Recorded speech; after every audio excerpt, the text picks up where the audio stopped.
Sound off for Chesterfield. Chesterfield is best for you. First cigarette with premium quality in both regular and king size. Chesterfield brings you Dragnet.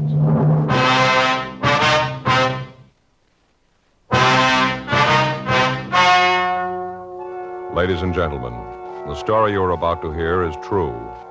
The names have been changed to protect the innocent.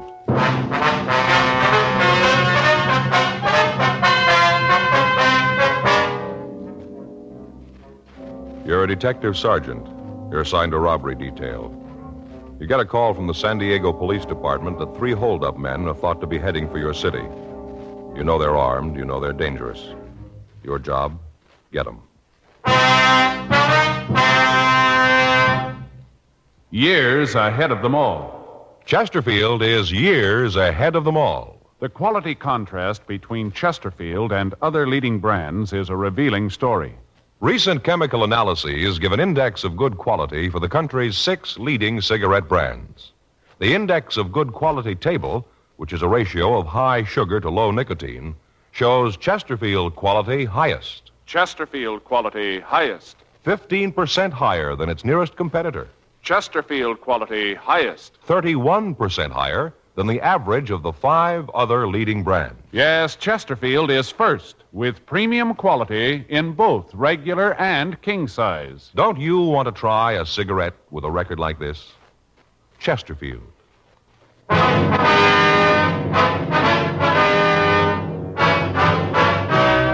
Dragnet, the documented drama of an actual crime.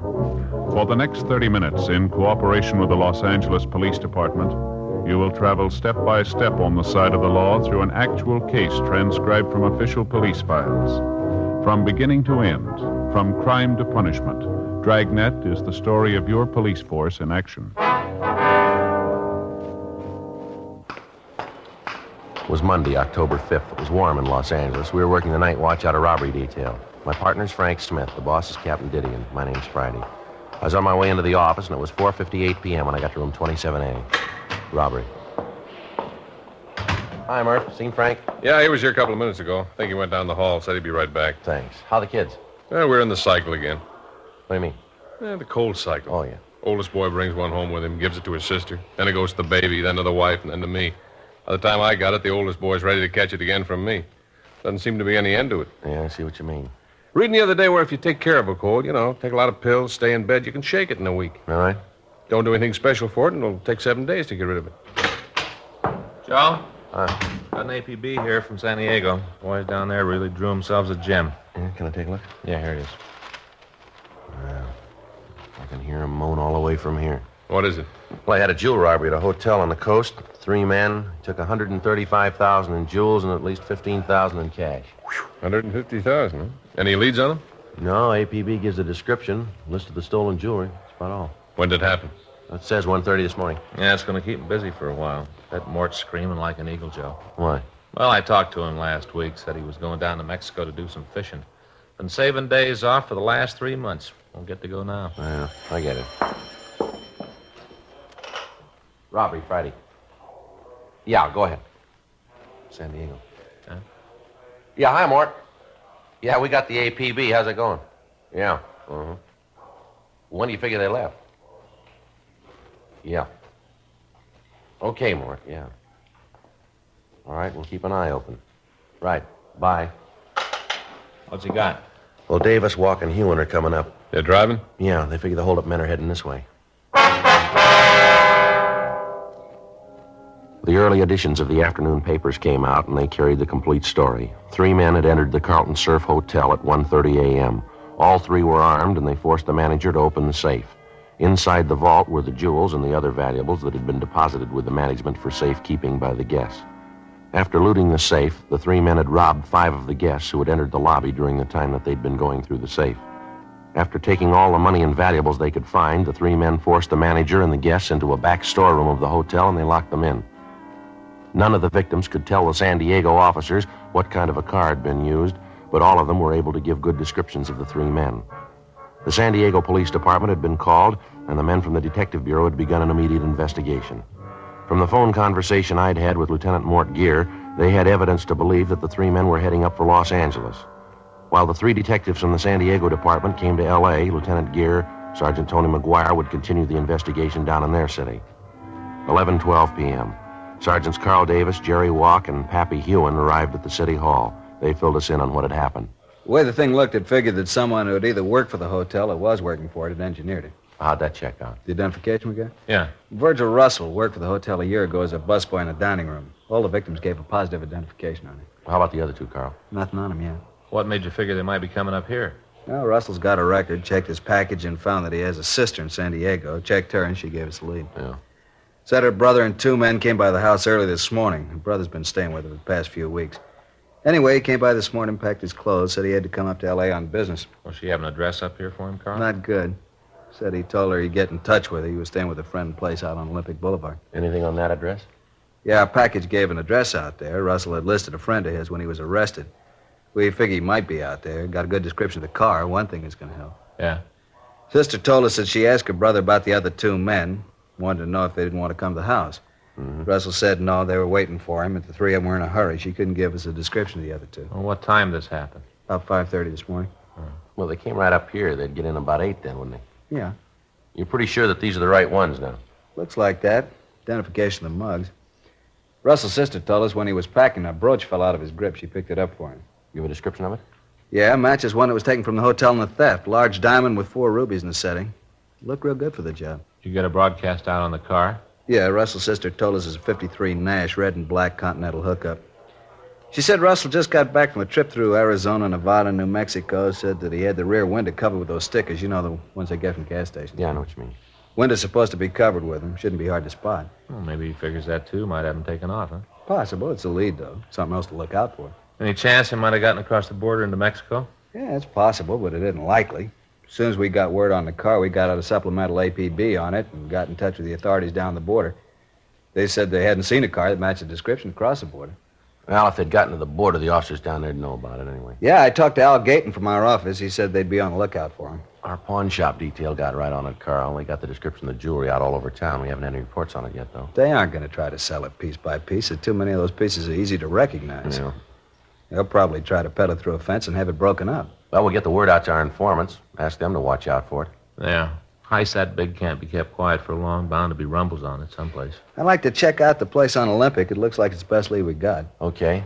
We're walking Hewen, you know. Went down the hall with Murphy. Wanted to check some things at R&I. Well, might as well get on out to Olympic, huh? You got the address? Yeah, you better check the place first. Could be rough. What do you mean?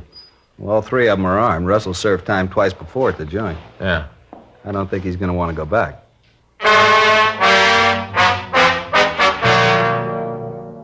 We checked the name of Russell's friend through our files. We found that he had no record. We drove out to the address on Olympic and we talked with the neighbors. From them, we found out that it was not a private residence. We talked to the woman who lived next door. We asked her about the man listed in the San Diego package as a friend of the suspects. She told us she hadn't seen him. Directly in front of the rooming house, we found a car answering the description given us by the sister. There were no lights on in the rooming house. Walk and Hewen covered the rear of the place. Frank, Carl Davis, and I went up to the front door. Pretty dark. I can't see anybody in there, can you? No, I can't. Check the window, see if I can spot anything. Right, Carl. Well, let's try the door. Yeah.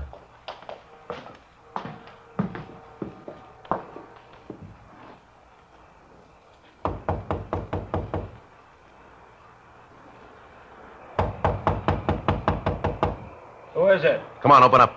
Beat it. Nobody gets in here. All right, Frank, let's hit it. All right, stand right where you are. Hold I'm on. not doing anything. What are you doing breaking in Get here your hands like out in this? front of you. Sure. I'll shake him, Joe. He's clean. Everything okay? Yeah, Carl. I'll get Walk and Ewan. Who else in the house? Nobody but the landlady. She's upstairs. Her and her daughter. Nobody else here. What's your name? Pete Ellis. Where's Russell? I don't know any Russell. All right, we'll look around. Come on. What's in there? Dining room. There ain't nothing in there. Open it up.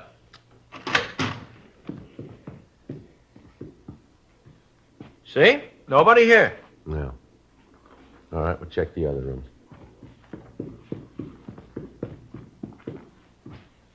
Where's this door go? Bedroom. Ain't nobody in there. Open it up.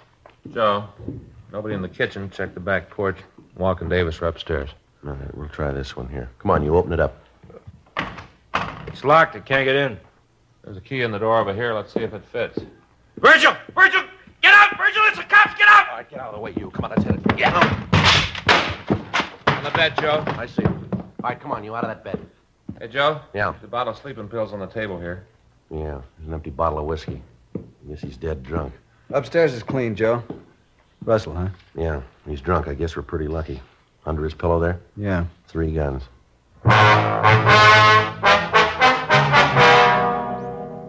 With the suspects in custody, we searched the house. In the back bedroom, where we'd found Virgil Russell, we found a folder with all of the newspaper stories of the hotel robbery. In each instance, that portion of the story which referred to the thieves themselves was outlined in pencil, and there were small notations along the margins of the newspaper. A complete search of the house netted us nothing. There was no sign of the loot from the robbery, although each of the suspects had a large amount of money in their possession. We talked to the landlady, but she was unable to tell us anything about the suspects. She said that she had rented a room to Peter Ellis over a year before, and that the suspect had moved out after living in the house for only 2 months. She said that she hadn't seen them again since that night when they arrived at the house and asked for rooms. We called the office and arranged for a stakeout on the place, and we took the 2 suspects back to the office. We ran Peter Ellis through R&I, and we found that he had 1 previous conviction on a robbery charge. 2:15 a.m. We talked to Virgil Russell in the interrogation room. All right. I ain't trying to con you into anything. I was in on the heist, I'll admit it, but I ain't gonna be no fink. You ain't gonna get any other names out of me. You got the money we found on you from that hotel robbery, is that right? I don't know where else it'd come from. I got no reason to con you about the hotel job. I pulled it. I ain't afraid to admit it. I'm just not turning fink, that's all. Maybe we can get it out of Ellis. He won't tell you anything. You're pretty sure about that. He admits he was in on the robbery. Well, so what? We all had a deal. If any of us got caught, they wouldn't tell about the others. You think Ellis and that other guy'd go that route, standing the arrest alone? Sure. We had an agreement. Oh, come on now. Tell us how much you got for the jewels. You can tell us that and not tell us who the other man is, can't you? Yeah, I suppose so. Isn't any way you could tell if I told you how much we got? How much? 7,000. How much? 7,000. Who set up the deal to sell the stuff? Your partner? Yeah, he handled all that. He fixed it for you to get $7,000 for all the jewelry? Yeah, that's right. Well, you made a good deal, all right. 7,000 for $135,000 worth of jewelry. Wasn't worth 135. That's just the papers, making it sound big. No, Russell, you're wrong. That's what the stuff is worth. Are you kidding? You got that report, Frank? Yeah, here. Now, wait a minute. That's maybe what they claim the stuff is worth. But you know how people are always jacking things up on the insurance companies. The stuff was worth, maybe 15,000, not a cent more. Yeah, Joe, here it is. This is a report you got from the insurance company, Carl. That's it. Would you like to read it yourself, Russell, or do you want me to read it to you? Well, let me see it. All right. What a lousy bum. Oh, no good. He's a thief, that's what he is. A thieving thief. That's the kind of a guy you say you had to deal with, huh? Let you think he was doing you a big favor. Some deal, $7,000. If we'd picked him up, he'd have screamed like an eagle. He's your pal, all right. What a no good thief. I can't believe it. Who'd he sell the stuff to, do you know? No, I don't, and that's the truth. I saw the guy, but I don't know who it was. How'd the deal work? Earlier tonight, we got together out in Westwood. He called the fellow who was going to handle the deal, told him to meet us here. Who's he? A Fink, a lousy Fink. What's his name? Payne, Al Payne. How you spell it? Last name. P-A-Y-N-E. You got a record? No, I don't think so. I never heard him talk about it. You give us a description? Yeah. That stuff was really worth 135 grand. He said it was a lot of talk, newspaper talk, he said. Oh, brother, what a laugh. What's his pain look like? Oh, he's about 37, maybe 150, 60 pounds. Bald. A little bit of hair on the edge of his head. I'll check the name through R&I, Joe. Right. You want to bring the mugs back here? Yeah. Russell? Yeah? That first name, is it Alfred or Albert? I think it's Albert. He's some kind of a promoter. I don't know what he promotes. I think it's just a dodge, kind of a front. I'll be right back, Joe. Right. Let's go ahead with the story about the buy, huh? All right. Where was I? You said you went out to Westwood. Oh, yeah. Well, we were supposed to meet out in a parking lot by the ice rink. Big place out there. Well, we met this guy, the fellow Payne called it. He looked at the stuff, said it was worth maybe 15,000 the way it was. But he said it had to be broken down before it could be sold. That it wouldn't bring that much when it was all broken down. What'd Al say to that? Well, he agreed to it, said it was true. He went right along with it. Lousy deal. He was probably in on the whole thing. Wouldn't be surprised. I just can't get over it. We had all that stuff and didn't know what it was worth. You got any idea who this guy is? No, I told you, I didn't know. You said this Payne had an office here in town. You know where it is? Yeah, I can show you. We were up there this afternoon while I was setting up the deal. It's in a building over on 6th. You'd be willing to go over there with us? So you can nail him? That's right. We want to get the jewels back. Sure, I'll go. So what that bum did to me, nothing too bad for him. How you going to work it, Joe? Well, Russell here will have to introduce me as somebody who wants to buy this stuff. He'll have to tell Payne that I'm willing to pay, say, $50,000 for the jewelry. That way, Payne will have to get in touch with the other man. I don't think he'll pass up a deal like that. Maybe he figures to make more than that this way. Yeah, but suppose he thinks that Russell here wants to do business with me. He'll get the stuff back. I don't think he'll want to cross Russell. Might work. No, we haven't got much choice. We got to get the stuff back before it's broken up. Joe, I got some pictures here. None of them match the description. What was that? None of them match the description. Oh. You want to look at these? Yeah? Joe's going to go see this Payne with Russell and Ellis, try to get a lead on where the stuff is. How are you going to work it? Well, I'll tell Payne I'm interested in buying the jewels, offer him maybe $50,000. Picture's not here. None of these is Payne. You go along with this plan, Russell? Sure. I'd like to see you get him and get him good. It's pretty risky. It doesn't look like there's any other way. Suppose not. Russell? Yeah? We know Payne carries a gun. I'm going to tell you something. I want you to remember it. All right. You get any bright ideas about tipping Payne off about Joe? Remember, we'll have men all through the building. All right.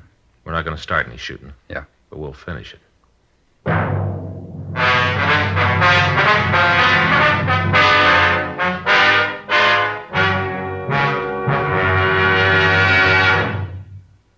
You are listening to Dragnet, the authentic story of your police force in action.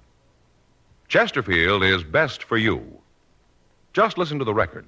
For a full year and 2 months, a doctor has been making regular examinations of a group of Chesterfield smokers, and he reports no adverse effects to the nose, throat, and sinuses from smoking Chesterfields. Don't you want to try a cigarette with a record like this?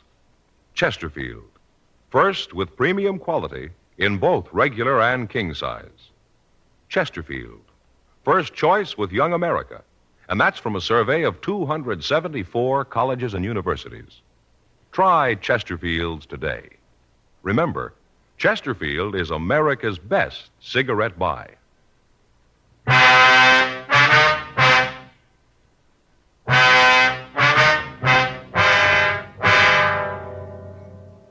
The two suspects, Peter Ellis and Virgil Russell, were taken to the main jail and booked in for violation of Section 211 of the California Penal Code. After that, the officers from San Diego, Frank and I, discussed the plan for finding the stolen jewels. It was agreed that I would go into the office building with the suspect, Virgil Russell. To lessen the chances of discovery, I would carry no gun or any police identification. We were unable to make contact that night, so the following morning, we checked over the physical layout of the building. It was 6 stories high and had one elevator. There were 2 entrances to the building, one in the front and one that opened off an alley in the rear. Officers were planted at both entrances. Additional men were stationed on each floor. 2 men were on the roof to cut off any possible escape to one of the adjoining buildings. 11:30 a.m. Tuesday, October 6th. Russell called Payne and said that he wanted to see him. Payne told him to come right over to the office. Russell and I got into a car and we drove over. It had been arranged that from the time we entered the building, no one would be permitted to leave until we returned to the main entrance. 11:58 a.m. We got to the office building. We went up to the 4th floor. The sign on Payne's door read, Albert Payne, Investments. Russell opened the door and we walked in. Hi, Verge. What's the bit? Al, like you to meet Joe Ferguson. Joe, glad to meet you. Yeah, same here, Al. Sit down, boys. Now, what's this all about? It's about the stuff, Al. We got to get it back. Now, what's the pitch? I don't even know what you're talking about. Oh, come off it, Payne. Joe here's willing to up the ante for the jewels. How much? I'll go as high as $50,000. I got to see it first. For $15,000 worth of jewels? Papers say it's worth $135. I explained that to you. They up the value. It's all insured. People up the price of the insurance companies. Papers up the price. They sell more papers. I told you. Yeah, and I ain't buying it. I want the stuff back. I never even got my cut of the $7,000. Ellis feels the same way. I told you the money'd be coming. Oh, it ain't coming anymore. I want the stuff back. I don't think we can do that. Most of it's already broken up. No, not much of it could be broken up in the time that he's had it. Guy that bought it isn't going to like it. Well, that's tough. You just tell him to stop breaking it up. Tell him we want it back. Where do you figure to sell the jewels? I don't see where that concerns you. I'm offering you $50,000 for them. That's all you need to know. Come on, Al. Come on. Quit playing games. Let's get on it. You get in touch with the guy you gave him to and get the jewels back. Wait a minute. I got something to say about this. I was in on the job with you. Don't you forget it. I'm only going to say this once more, Payne. You get on that phone and get in touch with your contact. Tell him to stop breaking them up. You set up a meet to get the stuff back. I'll call him. I don't think it's going to do any good. He's probably got all the mountings melted down by this time. Got it all broken up. You call him. Let's see what happens. All right.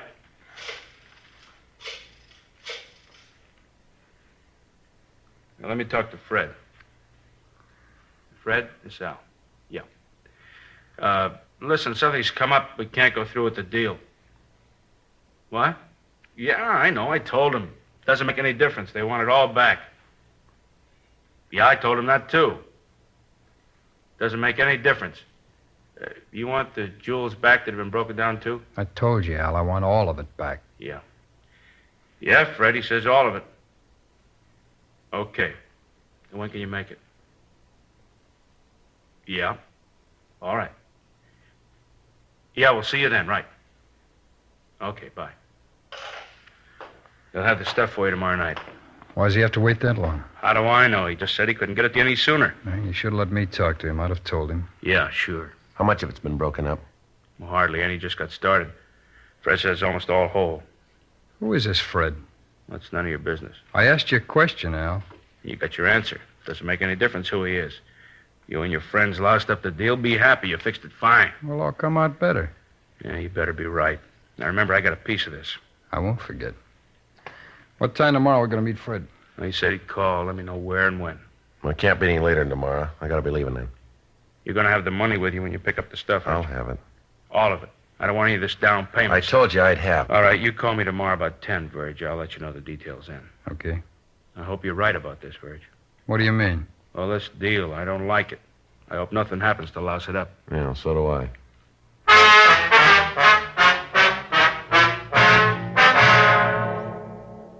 Virgil, Russell, and I left the office and went downstairs. We checked with Frank, Carl Davis, and the other officers from San Diego.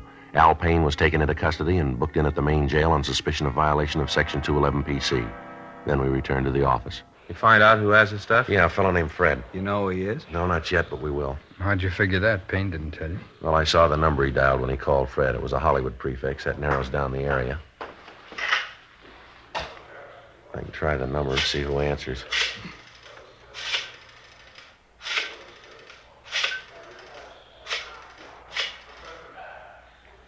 Oh, I'm sorry. I got the wrong number. Excuse me. Did you get it? Yeah. It's the Kingery Trophy Company. You want to check the book? Right.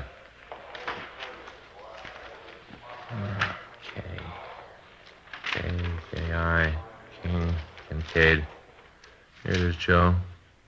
Kingery Trophy Company. It's on Las Palmas. Trophy Company. That'd give him a chance to melt the mountings down to metal, wouldn't it? Be easier to get rid of it that way. Makes sense. What do you figure to move in on? Right now, we can drive out and check the place now, look it over, then we'll go in and get them. What happens with me? We got to take you back to main jail. After the help I gave That's you? the way it's got to be. You knew that going in. Yeah, I suppose so. Well, you tell the DA I helped, though, huh? Yeah, we'll see he knows about it. Sure a bad deal all the way around. Real bad deal. I should have known I couldn't win. Right from the start, I should have known. Nobody can win. Well, still a lot of people trying.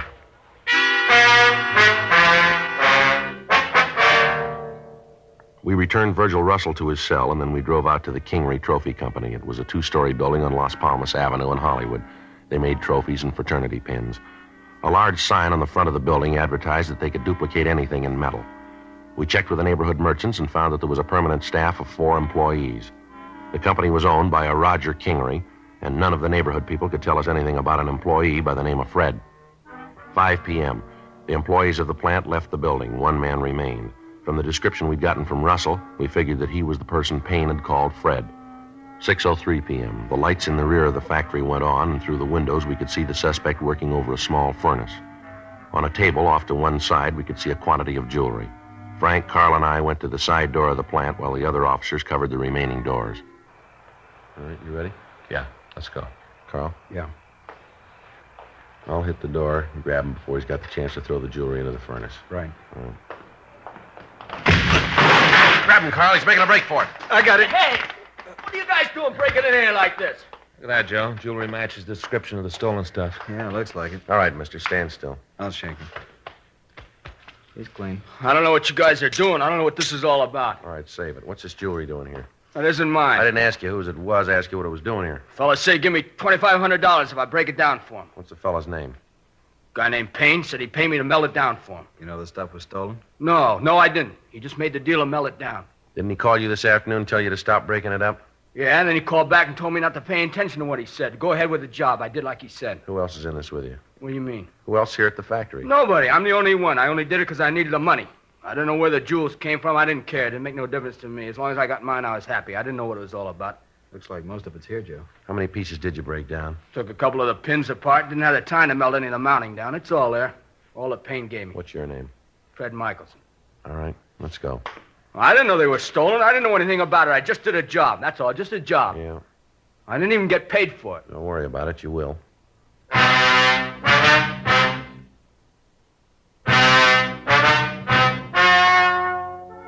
The story you have just heard is true. The names were changed to protect the innocent. On February 18th, trial was held in Department 89, Superior Court of the State of California, in and for the County of San Diego. In a moment, the results of that trial. And now, here is our star, Jack Webb. Thank you, George Fenneman. I want to thank all of you for your interest in Dragnet. Thanks very much for your letters. We really appreciate them, and we'll try to keep right on giving you the kind of a show that you like. I want to thank all of you, too, who have switched to Chesterfield. I know you're going to like them, and I know you'll find they're best for you. Now, you folks who haven't tried Chesterfields, I'd like you to pick up a carton tomorrow. Chesterfield. It's a great smoke.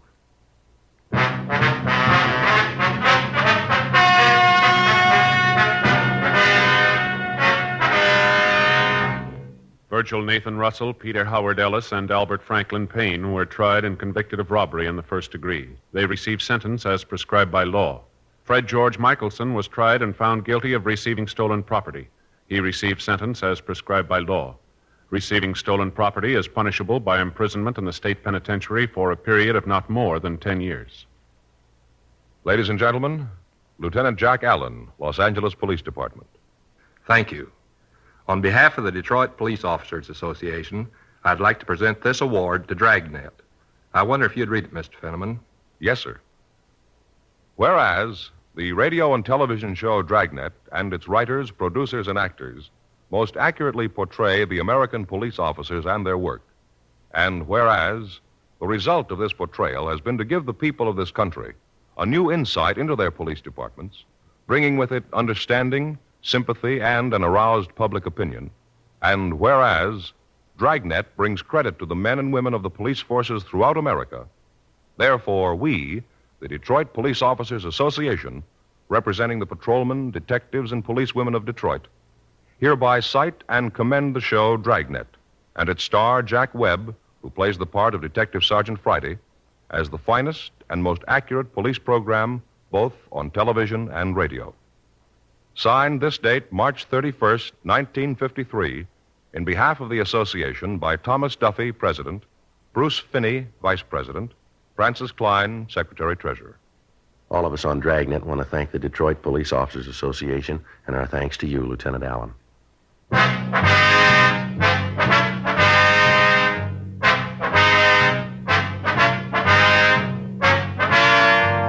You have just heard Dragnet, a series of authentic cases from official files. Technical advice comes from the Office of Chief of Police W.H. Parker, Los Angeles Police Department. Technical advisors, Captain Jack Donahoe, Sergeant Marty Wynn, Sergeant Vance Brasher. Heard tonight were Ben Alexander, Eddie Firestone, Art Gilmore. Script by John Robinson. Music by Walter Schumann. Hal Gibney speaking.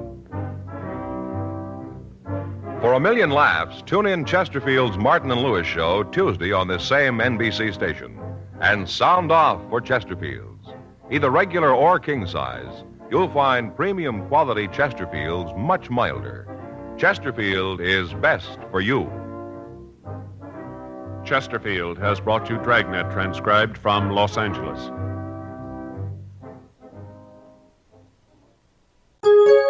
VintageRadioshows.com